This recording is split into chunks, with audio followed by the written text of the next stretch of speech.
ticket for the long way round. 2 bottles of whiskey for the way.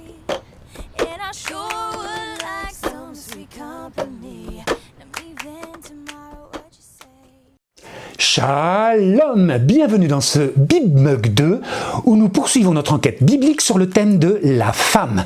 La fois dernière, nous avons vu cette affirmation révolutionnaire concernant la dignité de la femme créée au même titre que l'homme à l'image de Dieu. Je vous invite aujourd'hui à tourner vos regards vers le sommet. Découvrons en quoi la Vierge Marie représente pour Jésus la seule femme de sa vie, comme le dit admirablement Carlo Acutis, le bienheureux patron de tous ceux qui évangélisent sur la toile. En fait, c'est Jésus lui-même qui donne à sa mère le curieux titre de femme. Alors qu'il assiste aux noces de Cana, Marie le prévient comme s'il en avait besoin, ils n'ont plus de vin. Catastrophe! À des noces, ça craint. Jésus répond de façon étrange. Que me veux-tu? Femme, mon heure n'est pas encore venue. Saint Jean nous rassure immédiatement. Au final, Jésus transforme 600 litres d'eau en un vin excellent. Bref, de quoi continuer la fête plusieurs jours durant. Marie apparaît une autre fois dans des circonstances très différentes. Nous nous trouvons au Golgotha, du haut de la croix. Jésus s'adresse à elle dans les mêmes termes. « Femme, voici ton fils ». Curieuse manière de s'adresser à sa mère.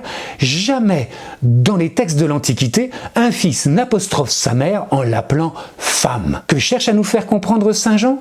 Que pour Jésus, Marie est la femme par excellence, la quintessence de la femme.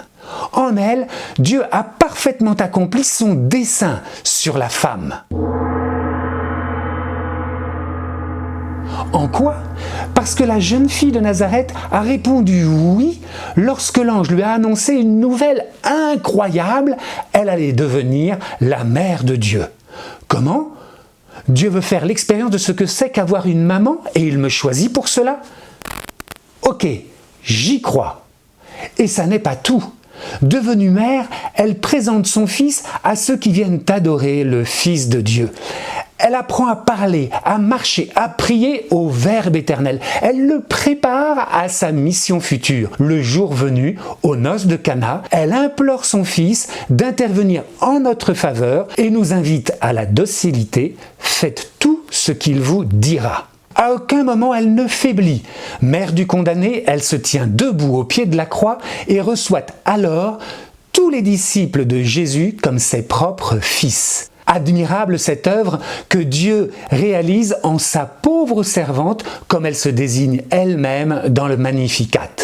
Le Créateur a voulu qu'une femme de notre race devienne sa petite fille bien-aimée et sa propre mère. On comprend que Jésus l'aime et la regarde comme celle en qui s'accomplit parfaitement la vocation de la femme. Oui, pour réaliser le salut du monde entier, Dieu a demandé une coopération unique et irremplaçable, non à un homme pris d'entre nous, mais à une femme de notre terre.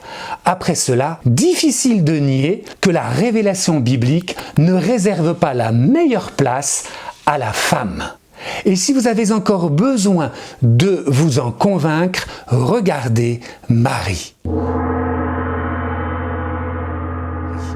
C'est l'heure de l'énigme biblique. Avez-vous répondu à la précédente? Facile. 2 mots d'explication. Quand ils lisaient la Bible, les Juifs rencontraient souvent le tétragramme, c'est-à-dire le nom divin en 4 consonnes. Cependant, il ne le prononçait jamais afin de manifester qu'on ne nomme pas le Dieu transcendant au risque de mettre la main sur lui. À la place, il disait Adonai, ce qui signifie « mon Seigneur ». C'est ainsi que l'habitude a été prise de donner Seigneur comme nom à Dieu et pour les chrétiens, à Jésus lui-même. Nouvelle énigme.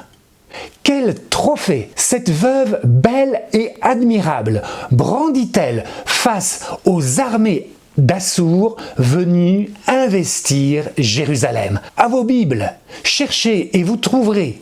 À très bientôt sur BibMug.